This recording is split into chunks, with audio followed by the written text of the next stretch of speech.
Well, Stephen Kohn is here with us, and we're going to talk about his book, The Last Train to Montreux. It's an emotionally gripping novel that takes the reader on a journey through the life of Noel Smith, a highly successful American attorney with a troubled past. So what inspired you to create this character of Noel Smith? I think it started with a location. I had spent parts of winters in the resort overlooking Montreux, Rocher de Nez. I am not a skier. I went up once on skis and I fell down and that was it. But I had already written 2 books of short stories and a tremendous amount of business writing. And I said, okay, I'm going to try a novel. And I had put together a basic structure for the novel, which I've done. I think it's an unusual approach because it's a verbal diary that the protagonist recorded after he fell down a mountain slope trying to commit suicide. And he relates to his orthopedist comes in and says, look, it's very clear that you do not fall, you jump. Yeah.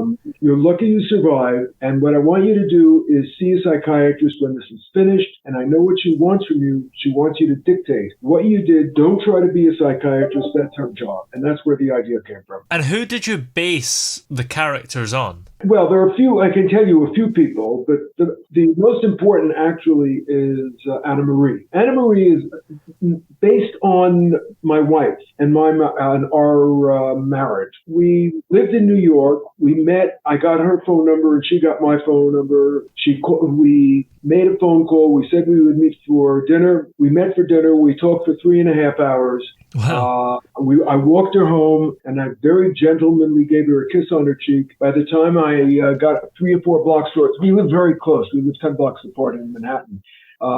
I called her up and I said, this is probably the most memorable evening in my life. And I meant that. And she said, you know what? It was for me. We dated for another few months. And then when I felt the time had come, I said, I think both of us have something to say, but you have to say it first. And she's a very aggressive woman. She said, yes, I want to marry you. She said, how did you? And I said, how did you know I wanted to marry you?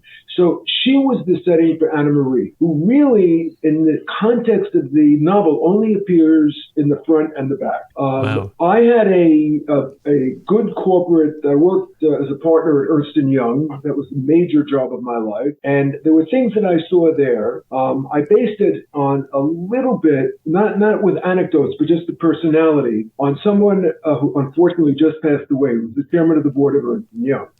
And I had a very good relationship with him. And people were petrified of him because, a chairman of the board of a big corporation, it's I shouldn't say this, but it's like God has you in his hand. And I never had that relationship. I had the exact opposite relationship. So I created people in the novel who fit that description. And those are the major characters. So how come the character of Anna Marie only appears in the book at the beginning and the end? They're both innocent, meaning virgins. They meet the first winter, and they have a great time together, but they're very shy. And they both think about the other for the entire year. And they agreed, okay, every year, the first week in February is perfect for me, she says, and he says, me too. The second year they go, and he walks into the dining room, and she's sitting there with a big, handsome guy, and he just is outraged by what's happened. And during the end of the week, she said, that was my cousin. That wasn't a boyfriend. I'm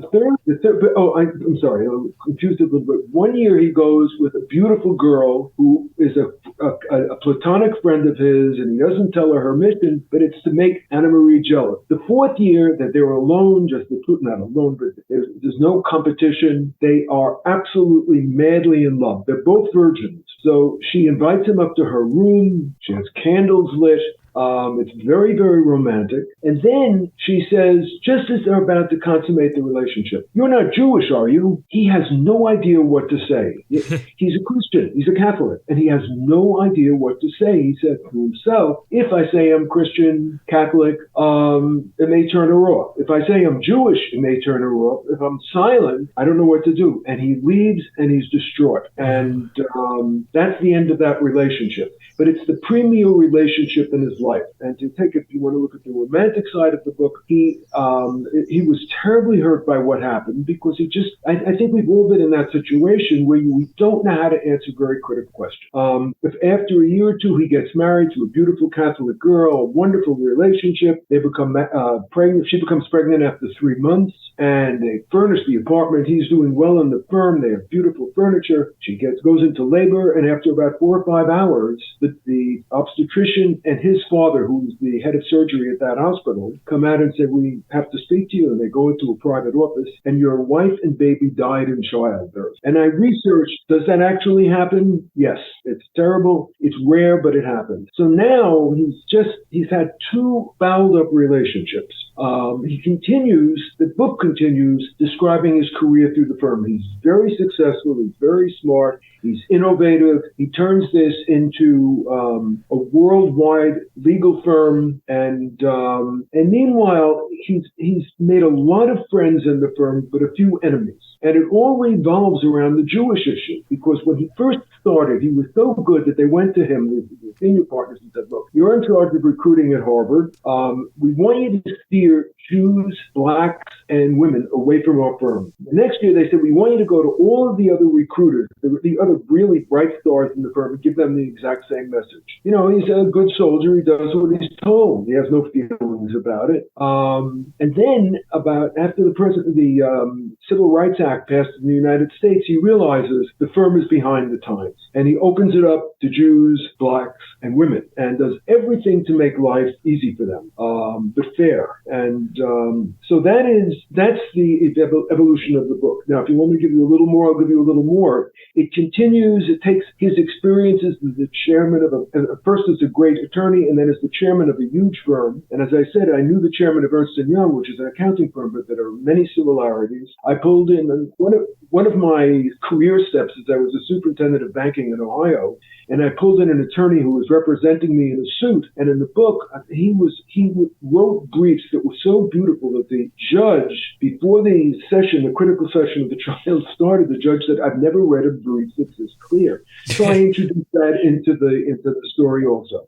It's on. He's getting in his 40s and his 50s, and he's getting ready to retire. He's arranged that partners can retire at 60, and if they want to be of counsel to the firm, they can continue with a vote of approval from 80% of the partnership. At that point in his life, a lot of bad things happen, and that is why he tries to commit suicide. He goes back to, of course, to the site of his first love. It does sound like he's not very lucky throughout the book. Was that something that you deliberately did, or was it just how the story evolved over time? No. That's how the story evolved. Well, I knew how I wanted it to end, but that was he had to have some major provocations in order to commit suicide. He was a guy who was called in by the Pope to consult on the issue of child molestation by priests.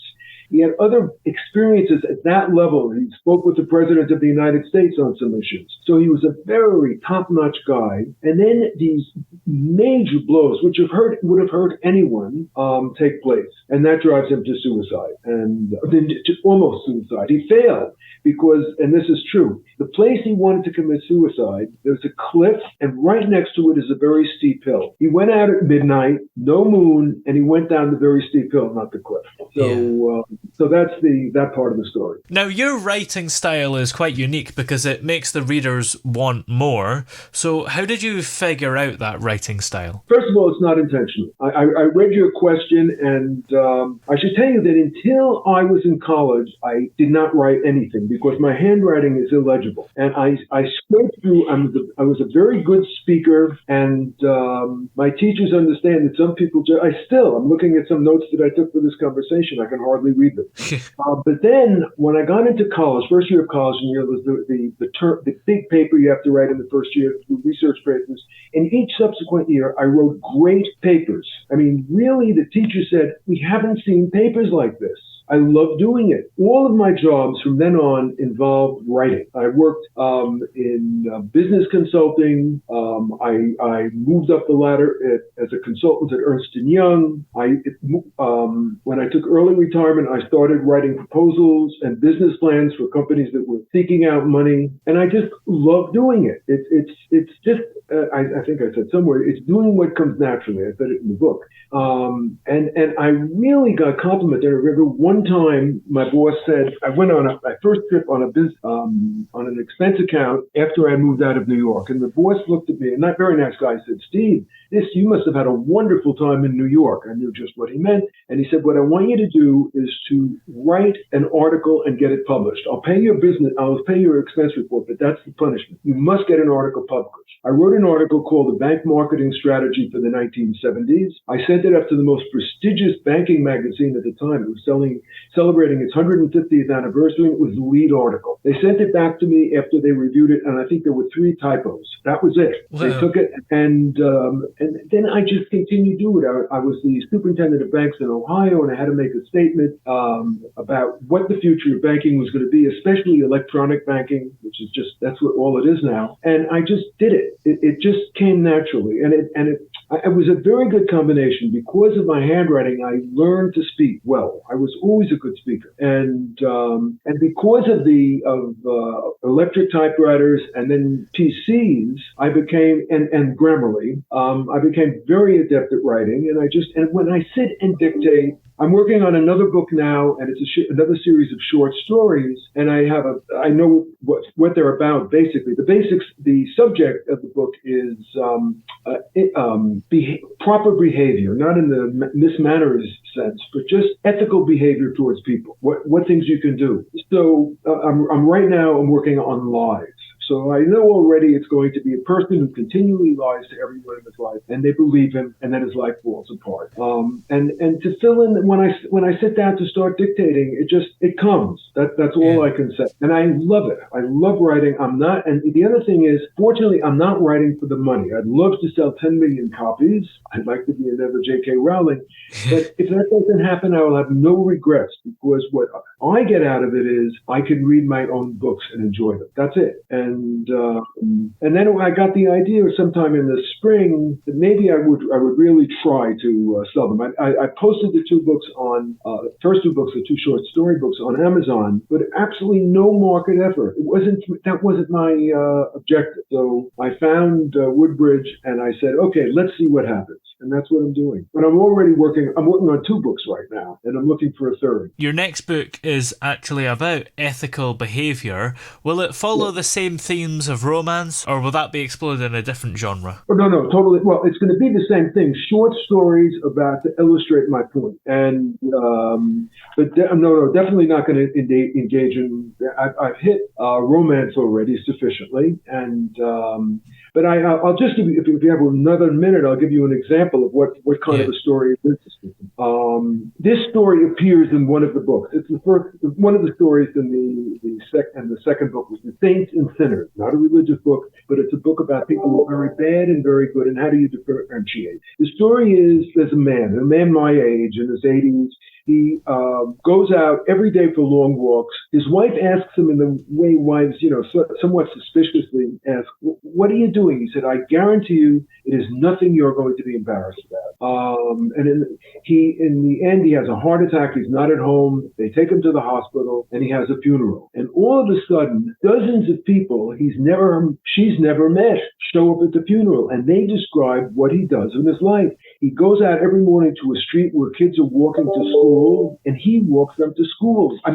So they don't cross in the middle of the street. He calls the city anytime he sees something that needs repair. He calls about it, and that's one example that I'm trying to do. But when I walk, because of the book, when I walk in the morning, which I do, I always say hello to people unless I think I'm going to frighten them. Like, I won't say hello to young girls, teenage girls, but everyone else, and everyone smiles back, and that's a very healthy thing. So that's the next book. Do you have any other books after that, or unrelated books that you're thinking of writing? Simultaneous. A simultaneous book is, I wanted to write an autobiography, but that had a very interesting life. But autobiographies are so time constrained. In 1956, I didn't want to write that. So I started thinking about the topics which form my life. And I came up with a list of about 130 different things. Just as I love transportation. So I have a plane section, a train section, a ship section, and I hate automobiles and an automobile section. Yeah. I have sections, and it just goes on and on. And when I try to do this, when I got the idea in the middle of the night, which is when I do my best thinking, I immediately ran down the stairs into my office and started dictating ideas. And it flowed. That's who I am. That's how it works. If you've ever I don't know if you worked in a consulting organization where there is mandatory output, quick. You learn. You're fast or you're dead. So I learned it without any pain, and I gained the respect of the people I worked with. Also, it was a very good experience, and I've been responsible through my business plans for some very good, successful firms. So that's how I write. I love doing it, and there was a question I've forgotten the exact wording, but is there some strategy that you use? Just what comes out. I trust what comes out. I rely on my wife to read what I do. I use Grammarly, but that's a technical thing. Yeah. And I just enjoy it, and I still cry on the last page of Montreux. I just cry when I read it, and when you get there, you find out why. It's just, I love it. That's amazing to cry at your own book. Yeah, I laugh, I cry, and I don't know, God knows how many times I've read that last page, not intentionally, just because you edit and you edit and you edit and you correct. Yeah. But that's what happens, and I love it. And that's, to me, that's the reward. The reward is not being, I'd love to be on the New York Times bestseller list. That's an ego. But to know that I created something, I went to a very interesting lecture. I'm a polymath. So I went to a very interesting lecture about Michelangelo's works of art, his sculpture and the Sistine Chapel. And it's just, that's the kind of thing. It just came to him. And I'm certainly not in that class at all, but I use the same approach. What I feel, if I feel it and I like it, it's good. And in the book, you'll find some things that are pretty raunchy. I'll just give you this one hint, and I did this intentionally. There is sex in the book. Yeah. The sexual scenes that involve people who are truly in love are really romantic love. And there are a couple of very ugly things that happen in the book. Just two people who have been molested as children describing their experiences. There was another one, I can't think of it offhand, but those things, the first sexual experience that Noel has is with a prostitute. He's flying back from Europe. He sits next to a woman. As he says, she was a very good person to go to a plastic surgeon. And he gives him his card, and she puts a big kiss stain on it. And that's his introduction to sex. She's a prostitute. She calls him up. And then at the end of this awful, it's really terrible to read, she said, the first time is free, so don't worry about paying it. And that's a little philosophical reflection that I have. So that's who I am, but it really, so for the first 8 grades of my life, when I used the word writing, I meant handwriting, and it was awful, and that lasted all the way through college, and high school. Fortunately, my professor said, this is a bright kid. He really can do it. We don't have to grade him on penmanship. But that was growing up in the 1950s in New York City. In the meantime, where are we able to find your current book, which is called The Last Train to Montreux? It's in the hands of Ridgeway Publishers. Maxwell, and there's another guy working on it. They've done and I'd love to get it out. I'm trying to give them a little push because I'm a very impatient person. Supposedly they're going to post it on Amazon, and Barnes & Noble is ready for that. They're doing an audio. I'm not aiming to do a lot of paper. I'll tell you why, because I don't believe in wasting a lot of paper. I don't mean wasting, but I read all my books electronically. And the only books that I don't read electronically is when I'm trying to fall asleep, because the doctor said I shouldn't read electro. And that's my strategy. If some publisher comes and says, I really like to print 50,000 copies, absolutely. But at this stage, I want to get some people interested. That's my objective. I would not let something be printed if I didn't think it was a contribution. I learned that when I was working. If I wrote something and I said to myself, I could do better than this, then it's not going to come out. That's going to take a lot more time. There were too many of those, but it happens. It happens to all of us. But the process is what's important. It's like anything. It's like a sportsman. God forbid I was a sportsman. I have no skill. But the guys like that, I'll close. I don't know when you want to end, but I'll tell you a story about my brother. My brother was a very famous advertising artist, and they did a commercial with Arnold Palmer. And he went out to the filming, and all the time Arnold Palmer there was putting. And my brother said to Mr. Palmer, "You're the world's greatest golfer. Why are you putting?" "That's why I'm the world's greatest golfer." So practice is very important, and that's what I like about it. I mean, the idea of this strange autobiography, I think, for me, it's a great idea, and I try to make it interesting. And I'll go back. I've been sick the last 2 years, so it's been a little bit choppy in terms of writing. I think I'm better now, but even that, I don't think I've ever incorporated hospitals in, but I will. And I think I store things. We all store things. Yeah. And if you're a writer and you're looking for something to write about, it's there. I just don't know what it's like to struggle to find something. I know what it's. That's who I am. And if I don't like the way it's going, I throw it away. I can't think of anything that I've done that with. That's who I am. It comes. I like it. I love the feeling. And if I can make a few people happy, that's fine. I was at a family dinner this week, and a few people said, "Steve, why don't you get me a copy of the book?" Because I'm waiting for the Audible and the paperback to come out. So that's the real reward. Yes. Anything else, it would be nice, but I will not cry or commit suicide. Think of Noel, but that's who I am. I live a nice sedentary life. I've got a wonderful creative life. As I said, we have the normal shares of ups. If you don't have ups and downs in a marriage, you're a liar. But we have a wonderful life, and we knew we were going to get married, and the day we met, and we confirmed that. In all the years we've lived together, 35 years or something, we marvel at it. That first night, we both decided we're going to get married to each other, and we weren't. I was 38 and she was 35, so we weren't kids. Many thanks for talking to us today. It's been great having you on. Okay, I really appreciate your time.